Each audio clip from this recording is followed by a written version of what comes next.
understand your concerns, but we need everyone to remain calm, please. You said the funds were secure. What happens now?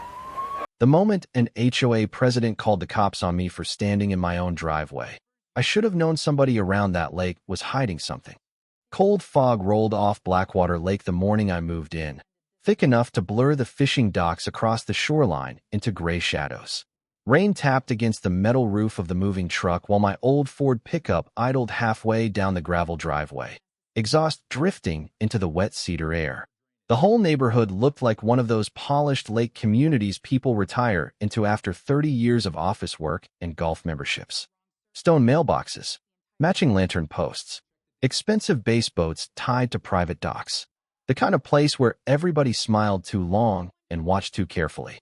I had barely stepped out with my coffee thermos when a white Lexus SUV rolled up behind the truck hard enough to spray mud across the side panels. A woman stepped out wearing a cream raincoat and pearl earrings like she was heading into a country club meeting instead of somebody else's property. Linda Carver. I didn't know her name yet, but I recognized the energy immediately. Smug. Controlled. The kind of suburban authority that only existed because nobody ever pushed back. She looked past me first, straight at the movers carrying boxes toward the porch. "You boys can stop unloading now," she said calmly. Not loud. Somehow worse. One of the movers glanced at me awkwardly while lake wind rattled the pine trees behind us. Linda smiled at him like a principal catching teenagers smoking behind a gym. "This property is part of Blackwater Ridge HOA. He hasn't been approved." I took a slow sip from the thermos. Approved by who? Her smile tightened just a little. By the board. Behind her, two older residents sat inside a golf cart watching the whole thing like free entertainment. One of them already had a phone out recording. That was the first thing I noticed about Blackwater Ridge. Nobody minded humiliation there as long as it happened to somebody else. "Ma'am," I said evenly, "I'm not in your HOA." The silence after that hit harder than the rain. One mover stopped halfway up the porch steps. The golf cart engine idled softly near the curb. Somewhere down near the shoreline, wind pushed waves against the muddy bank with a hollow slapping sound. Linda stared at me for about 3 seconds too long before laughing under her breath. "Everyone on this side of the lake is in the HOA. "Well," I said, "apparently not me." Her face changed then, still smiling, but colder, sharper, like something underneath had slipped. "You need to understand something, Mr. Walker." "Mr. Walker," she continued softly, "people cooperate here. We maintain standards. We protect property values. Good for you." The golf cart couple exchanged looks. You could almost feel the neighborhood recalculating me in real time. Outsider. Problem. Threat. Linda folded her arms against the cold morning air. "If you continue unloading before compliance verification, I'll have no choice but to involve county authorities." One of the movers muttered, seriously, under his breath. I almost laughed. Instead, I looked directly at her and said, "Call whoever you want." That one landed. Her polished smile twitched for half a second. Then she pulled out her phone immediately, right there in the driveway, rain mist gathering on the screen while she spoke loud enough for everybody nearby to hear. "Yes, I'd like to report a hostile property dispute involving a non-compliant resident refusing lawful HOA enforcement." Hostile. That word hung there in the wet air while neighbors slowly appeared under porches pretending not to stare. Somebody farther down the road backed a pickup truck to the curb just to watch. Amazing how fast people gather when they think somebody's about to get publicly removed. About 30 minutes later, a county deputy rolled in through the fog with headlights cutting across the rain. Linda straightened instantly, confidence pouring back into her posture. You could tell she'd done this before. The deputy stepped out, older guy, mid-50s maybe, jacket damp from the weather. Linda walked to him before he even reached me. "Officer, thank God. He's refusing HOA authority and creating a disturbance." The deputy looked at the moving truck, then at me, then slowly at the address numbers nailed to the cedar post beside the driveway. Something shifted in his expression. He pulled out a county tablet from his cruiser, rain ticking softly against the screen while he zoomed in on a parcel map. Linda kept talking the whole time. "We've had ongoing concerns about unauthorized occupancy around this parcel." The deputy held up a hand without looking at her. Silence settled over the driveway except for wind rolling off the lake. Then he frowned at the screen and asked quietly, "Wait a second. Why are you enforcing HOA rules outside your jurisdiction? If you're watching from a lake town or HOA neighborhood yourself, comment below and tell me what state you're in, because what happened next only got worse for them. The deputy kept staring at the tablet while rainwater slid off the brim of his county cap. Linda Carver folded her arms tighter across her coat, still standing in the middle of my gravel driveway like she owned the entire shoreline.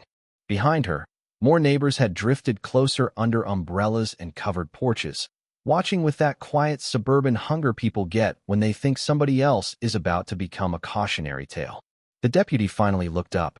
"Ma'am, according to county parcel mapping, this property falls outside Blackwater Ridge jurisdiction." Linda laughed once, short and controlled. "That map is outdated." "It was updated 6 months ago," he replied. That landed harder than I expected. You could feel the energy shift through the crowd almost instantly. Tiny, but real.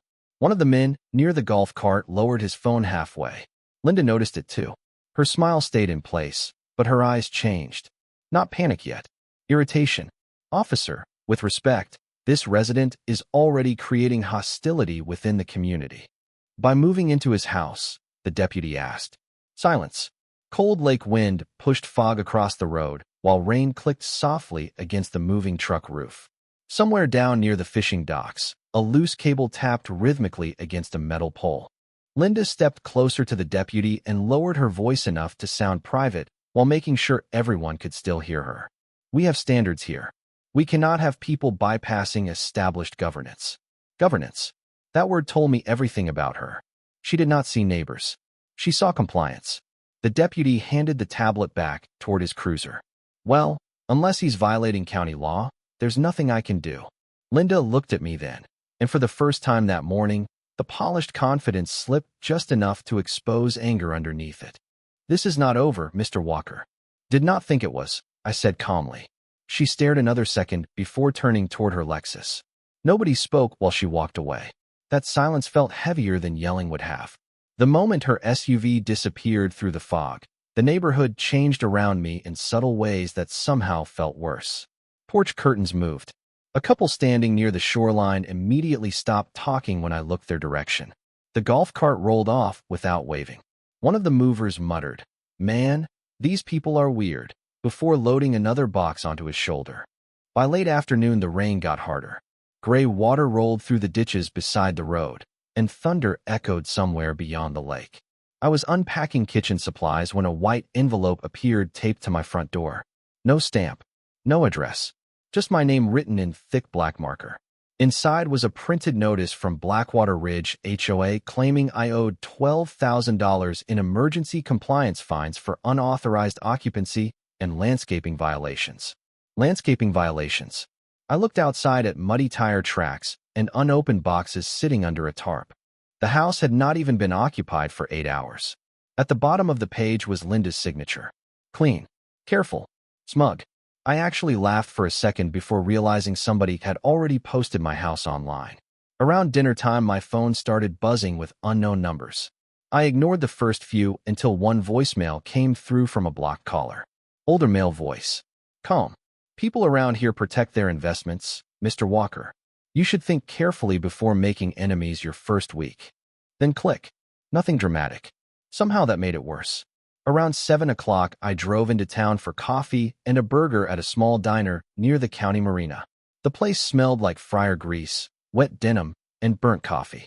Every booth went quiet for about 3 seconds when I walked in.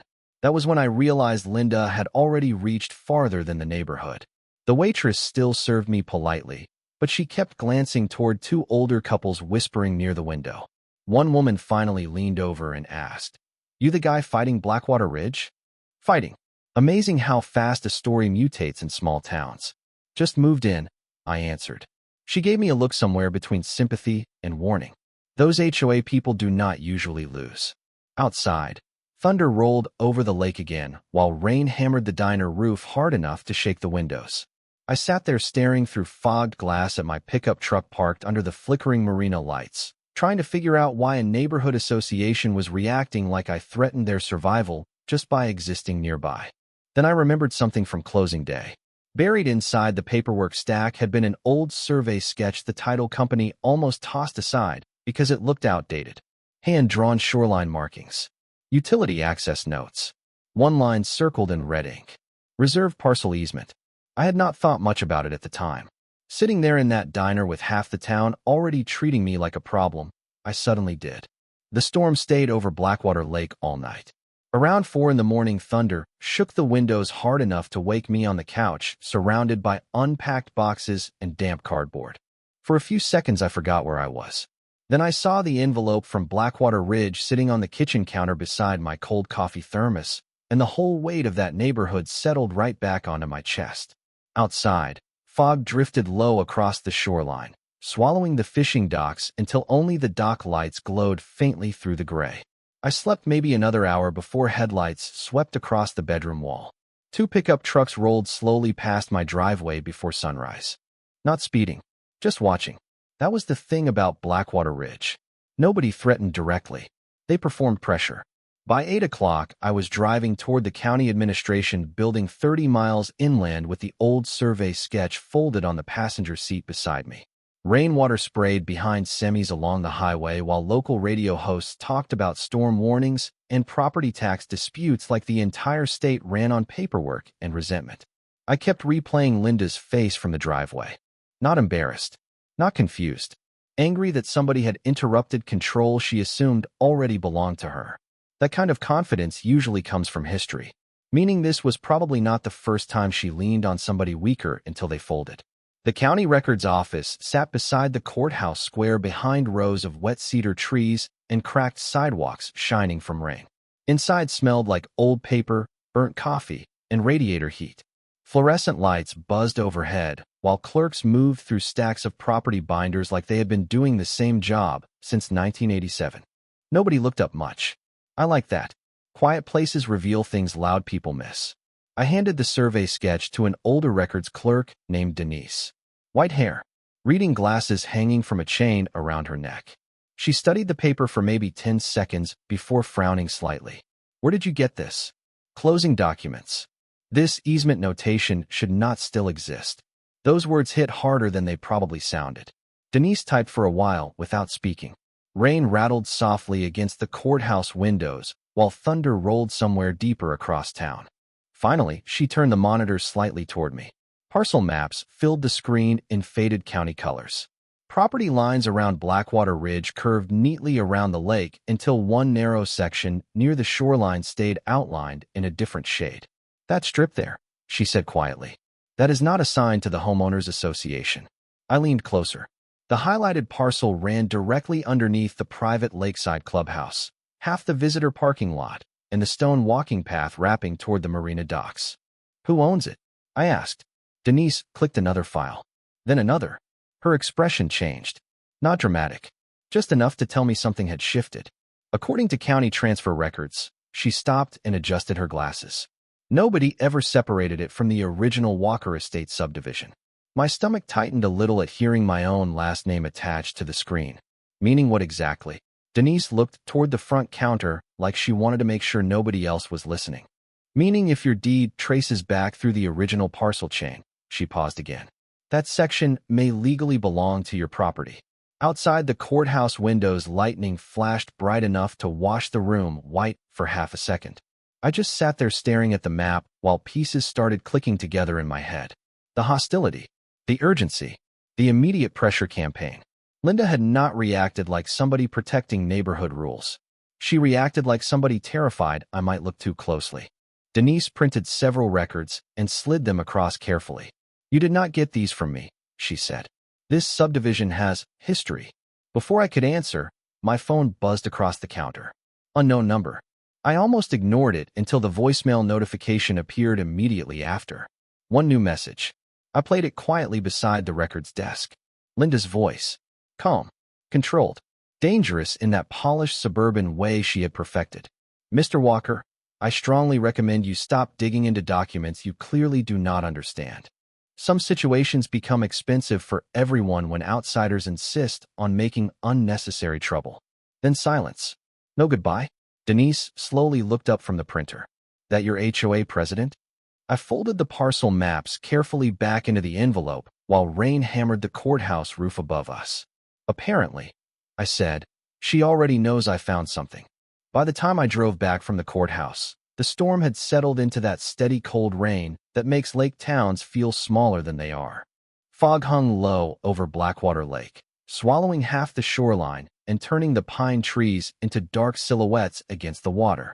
My tires crunched slowly over the gravel driveway while I stared at the clubhouse lights glowing across the marina path in the distance.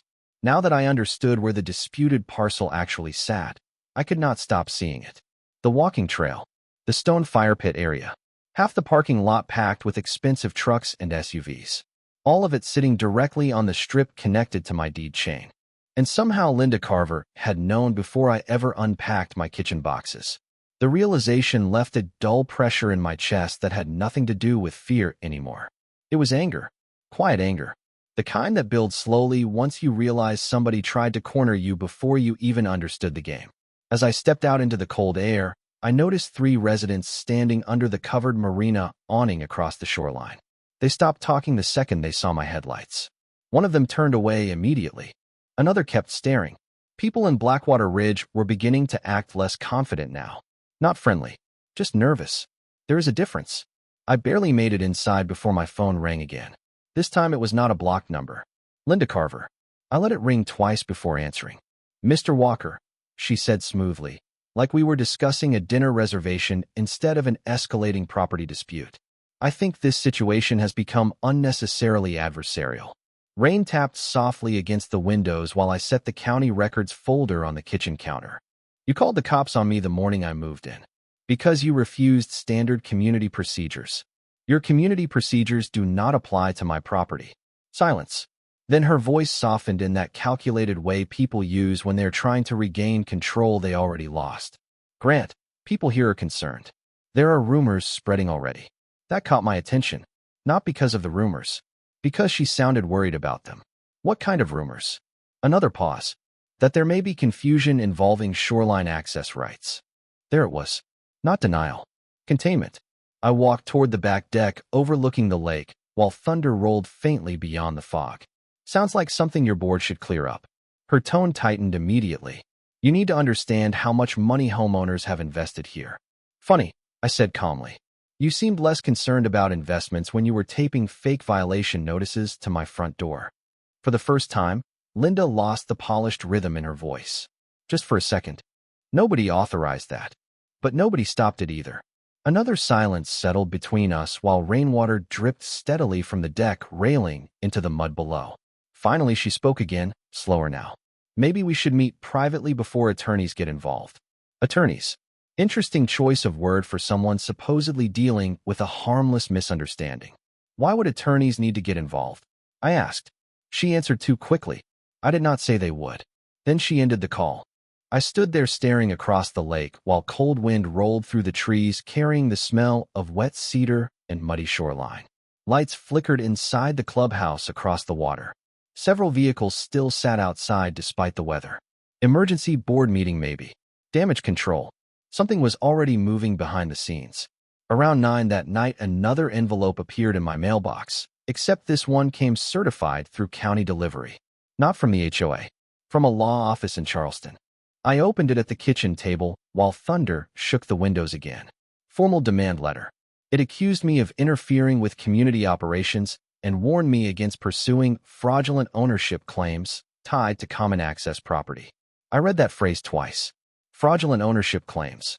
The problem was I had never publicly claimed ownership to anybody yet, not even the county clerk, which meant somebody inside Blackwater Ridge already knew exactly what those records said before I ever walked into the courthouse.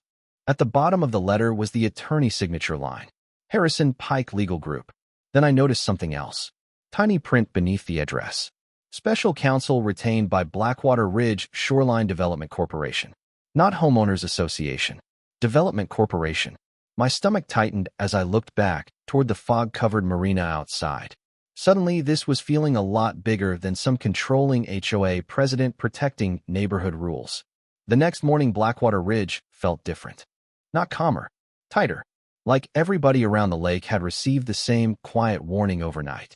Fog drifted low over the water while cold rain clung to the cedar trees lining the shoreline roads, and every vehicle I passed seemed to slow slightly near my driveway before continuing on.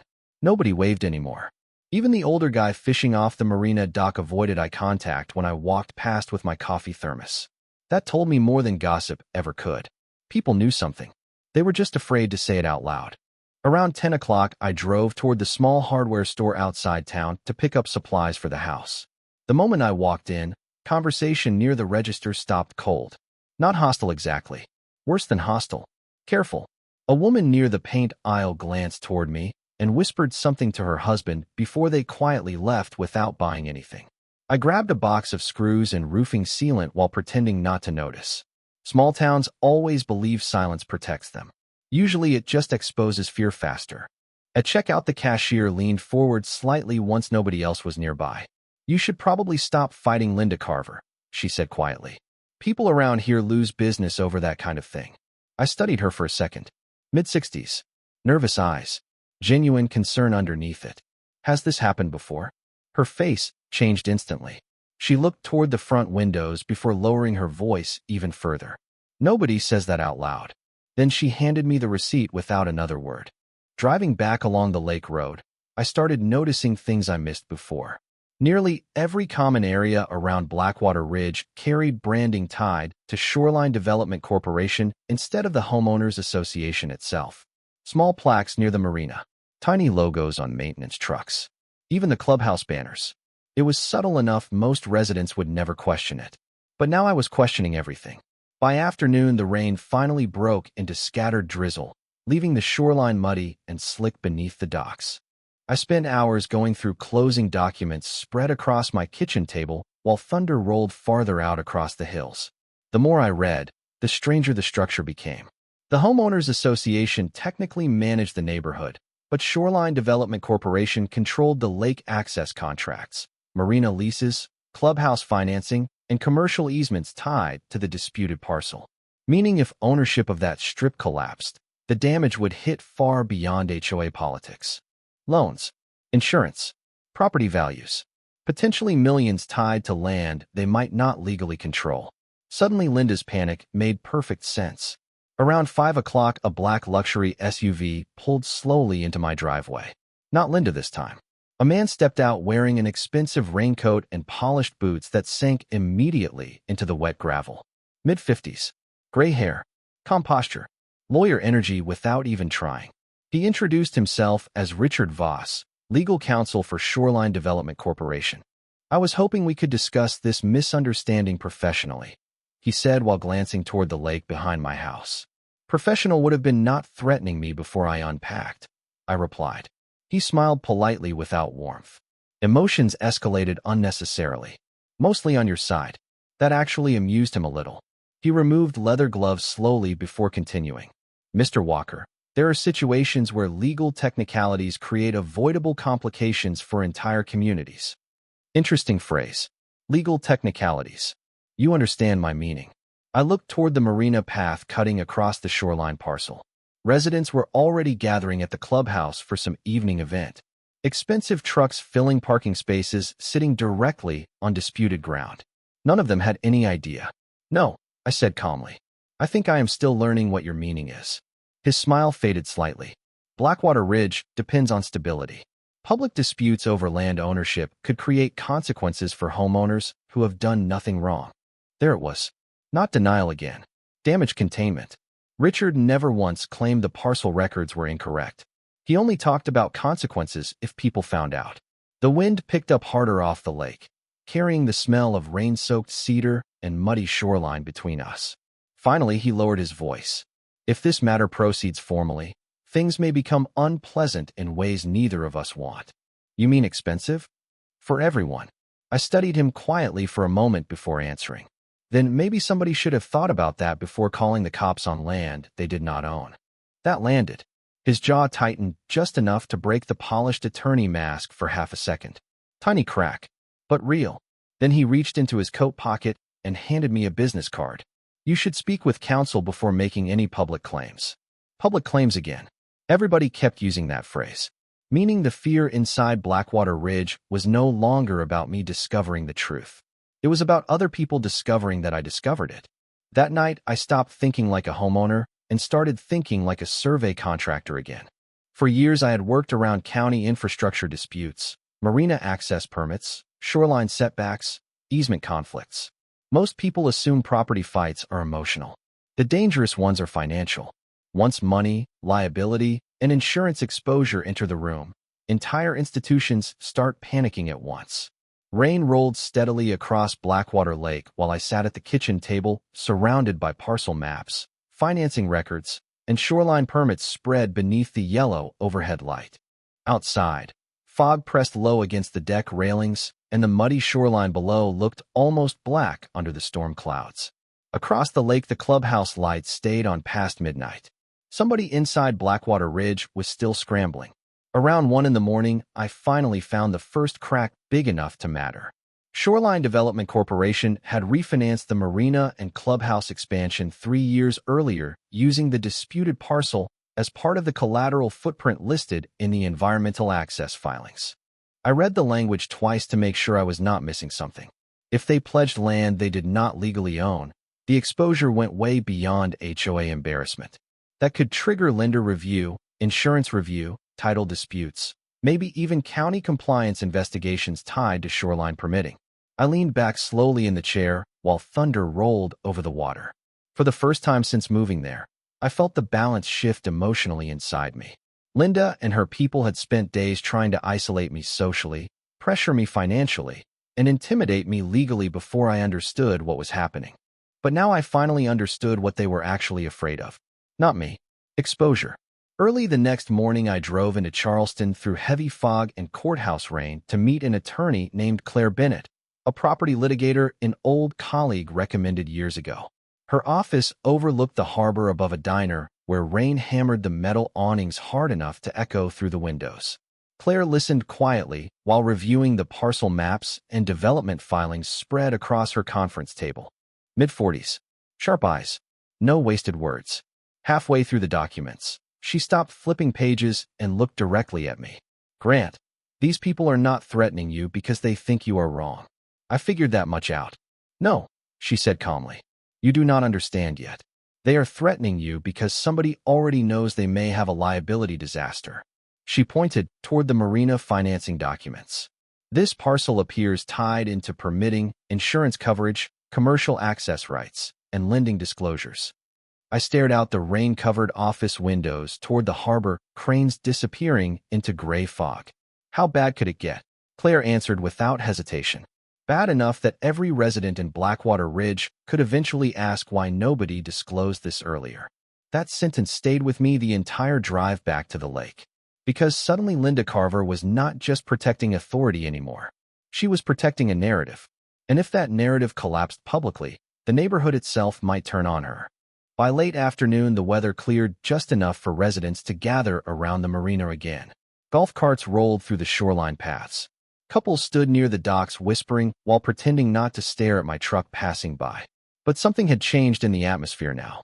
Before, people watched me like I was the threat. Now they watched me like they were trying to figure out whether Linda had lied to them. The shift was subtle, but real. Around sunset, I walked down near the edge of the disputed shoreline, carrying a folder of survey copies under my arm. Wet cedar smell drifted through the cold air, while waves pushed softly against the muddy bank below the dock pilings. Halfway down the trail, I found Linda standing alone beside the clubhouse patio watching workers set up tables for an upcoming community fundraiser. She turned before I spoke, perfectly composed again in public. You really are determined to create damage here, she said quietly. No, I replied. I am determined to understand why everybody around this lake acts terrified whenever paperwork gets mentioned. Her expression barely moved, but I saw it this time. The exhaustion underneath the control. Tiny cracks forming behind the polished smile. You think you are uncovering corruption, she said softly. What you are actually doing is threatening hundreds of homeowners who trusted us to protect this community. Then maybe you should have protected it legally. That hit harder than she expected. She looked away toward the marina lights reflecting across the water while thunder rumbled faintly somewhere beyond the hills. For a moment, neither of us spoke. Then she asked the question that finally confirmed everything. What exactly have you shared with your attorney so far? Not if I had an attorney. not whether I plan legal action. She already assumed both. I looked past her toward the crowded clubhouse sitting on disputed land, while residents laughed inside, completely unaware of the pressure building underneath them. Enough, I said calmly, that this is not staying private much longer. 3 days later, Blackwater Ridge stopped feeling like an untouchable lake community and started feeling like a town waiting for bad weather to hit. The shift happened slowly at first, residents lingering longer beside mailboxes, conversations stopping when Linda walked into the Marina Cafe, golf carts parked outside, emergency board meetings running past midnight, while thunder rolled over the lake and rain hammered the clubhouse roof hard enough to drown out half the arguments inside. Nobody knew every detail yet, but rumors had spread far enough that people were beginning to connect the fear in the room to the shoreline parcel underneath them. Claire had formally notified Shoreline Development Corporation about the disputed ownership chain that morning. Not a lawsuit yet. Worse, a preservation notice requesting disclosure of financing records, permitting documents, insurance filings, and historical transfer agreements tied to the marina development. Professional, precise, impossible to ignore. By noon, the entire atmosphere around the lake had changed. I saw it immediately when I stopped at the Marina Diner for coffee. Same booths. Same old fishermen by the windows staring at gray water through fogged glass. But now people looked at me differently. Before, the silence felt judgmental. Now it felt cautious, curious. One older man finally approached my table carrying a thermos and said quietly, "You really own that shoreline parcel?" I answered honestly, "I do not know yet, but somebody around here acted terrified enough to make me ask why." He nodded slowly, like that confirmed something he already suspected. Across the diner, 2 women were whispering while scrolling through neighborhood posts on their phones. I caught one sentence clearly when I walked past.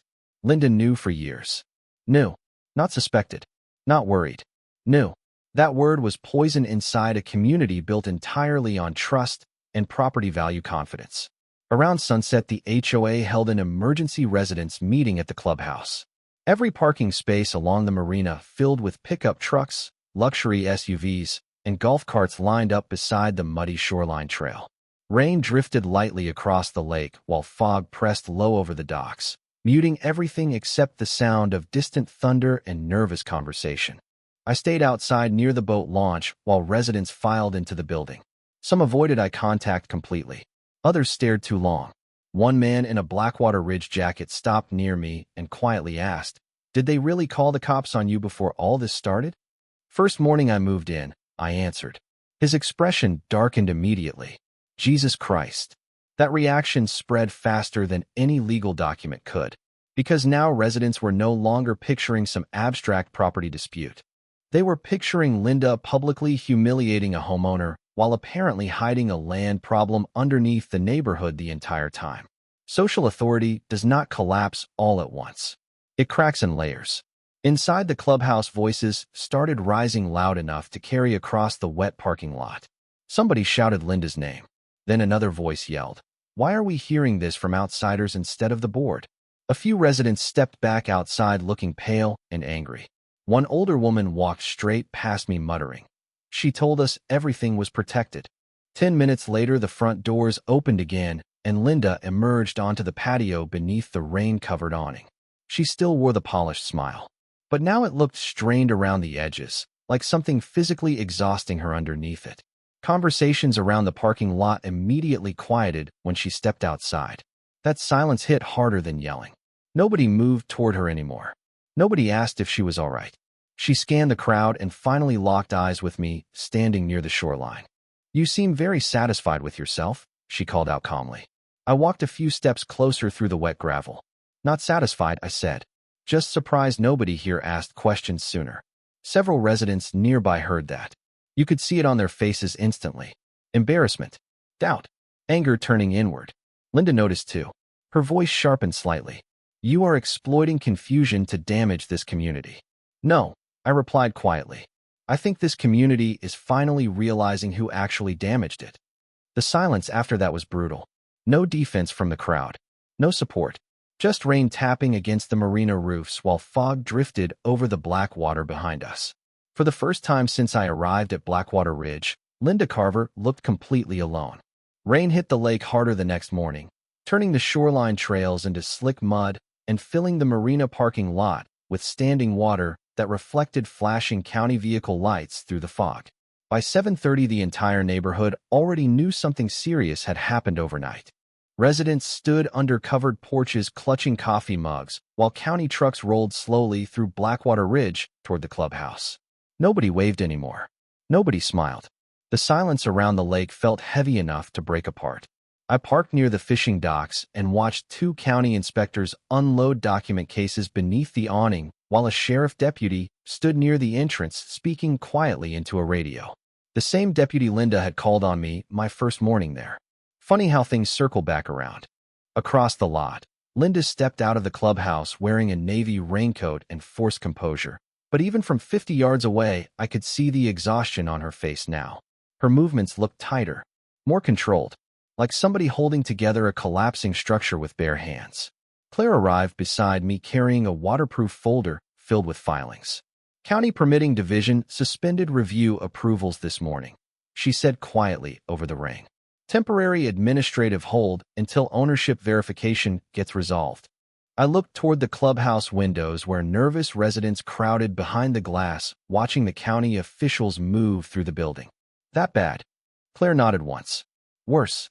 Insurance counsel for the lender requested clarification overnight after the preservation notice circulated. There it was. The exact nightmare Linda had been trying to bury. Not just legal embarrassment anymore.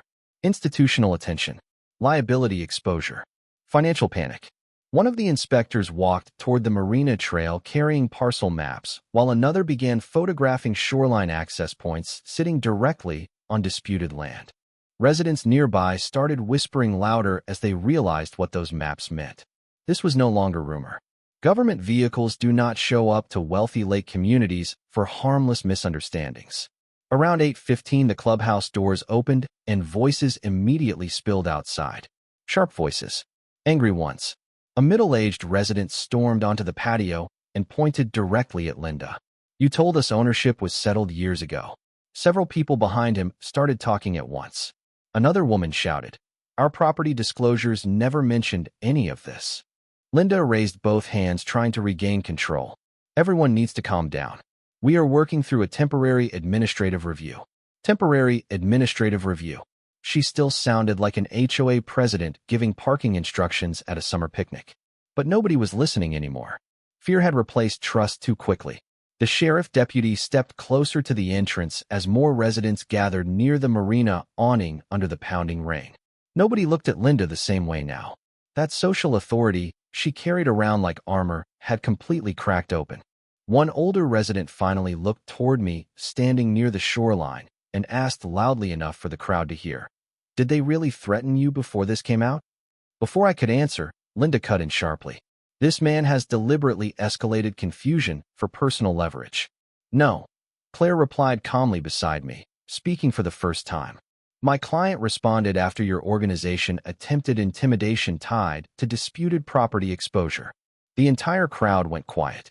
Hearing it framed legally instead of emotionally changed everything. Suddenly, this was not neighborhood gossip anymore.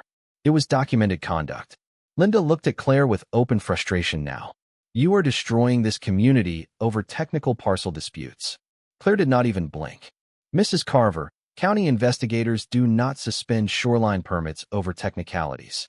That one landed like thunder across the marina. Several residents physically turned away from Linda after hearing it. One board member near the entrance quietly removed his Blackwater Ridge badge and slipped it into his pocket, while another walked back inside without saying a word. Emotional collapse spreads fast once people realize authority cannot protect them anymore. Rainwater poured off the clubhouse roof while fog drifted across the black lake behind us, swallowing half the docks into gray silence.